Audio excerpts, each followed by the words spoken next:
আমাদের ছবি নেন, আমাদের বক্তব্য নেন, কোনো সমস্যা নেই।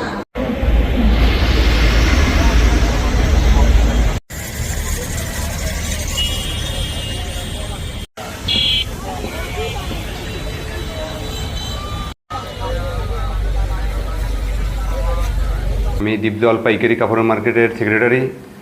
আমাদের এখানে অনেক দিন থেকেই চাঁদাবাজের উৎপাত দিন দিন বেড়ে চলছে, কিন্তু গতকাল 14/9/2025 ইংরাজি তারিখ বিকাল 5:30 ঘটিকার সময় অতর্কিতভাবে আমাদের নির্বাহী কমিটির সদস্য জনাব আজহারউদ্দিন পিচ্চি সাহেবের উপরে অতর্কিত হামলা চালায়।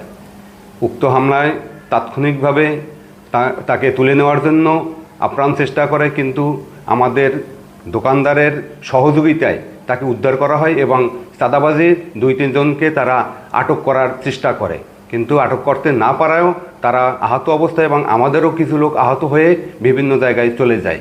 পরক্ষণে আমরা সবাই এখানে আসিয়া আমরা একটা ওখানে আলোচনা করে আমাদের আহত ব্যক্তিদের সকলকে মেডিকেলে ভর্তি করি। বর্তমানে আজহারউদ্দিন পিচ্চি সাহেব এনাম মেডিকেলে চিকিৎসাধীন আছেন।